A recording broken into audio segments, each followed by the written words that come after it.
Right, so ito na yung bagong pilot bearing. So ikakasa ko na ito dito.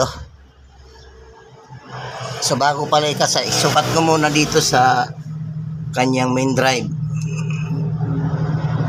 Sharpful, sakto.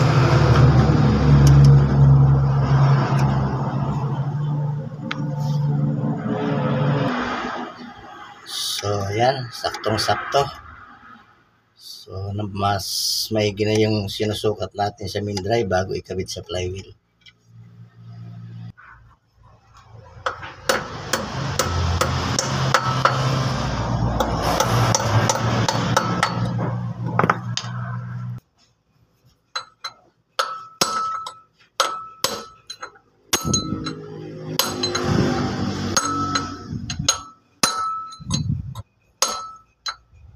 Okay.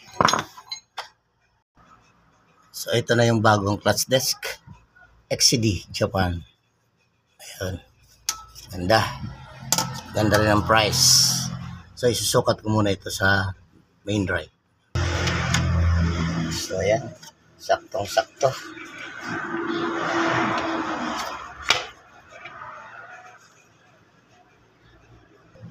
So, lagi nating tatandaan, pag nagkakabit tayo ng clutch disc, laging sa harap itong may bukol. Ito. Bukol siya. Hindi ito flat ito. Hindi pwedeng pa ganyan. Kasi sasayad itong mga spring sa flywheel bolt. So, ganito yan lagi. Dito yung bukol sa labas.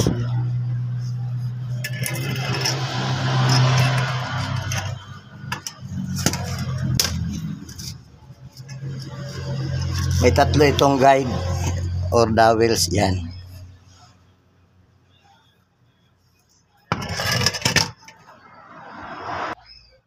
At syempre bago ko ikabit yung bagong clutch disc and pressure plate ay kailangan linisin na muna natin to. Yan o. Daming alikabok. Yung mga nadurog na lining ng clutch disc. Ayan o. So dapat malinis bago ikabit. Kasi kakalso yan dyan sa lining.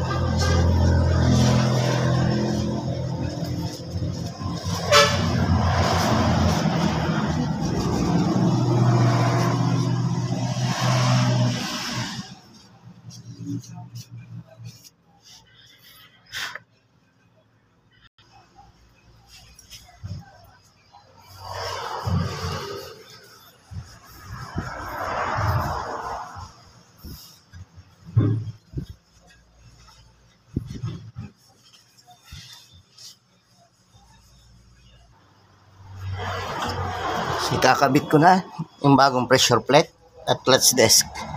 Itong gitna na ito butas ay dito yan sa mga dowel. Bali may tatlo itong dowel or guide. So dyan yan nakapasok. Tatlong guide. So lalagyan ko muna ng temporary na tornilyo. Mag-isa lang muna kasi sisentro pa yan. Sisentro pa yung clutch disc. Alright, ang pagsintro nito ay hindi ko nagagamitan ng mga guide. Kapa-kapa na lang. Yeah, may tatlong kanto ito. Kapain ko na lang ito. Di na kailangan yung mga main drive guide or kahoy. Or yung iba may tiban, yung iba naman cable tie. So kanya-kanyang style or diskarte. Ako kapaan lang, kapaang portion lang ko. Magaling tayo mga pa eh. Yan, magaling tayo mga pa ng tuba. So ayan, sentro na yan. Mahalata mo naman yung sentro kasi sa kanto ng facing ng pressure plate meron niyang makakapaan na clearance. So ayan, sentro na yan. So ilalak ko na yung mga bolt.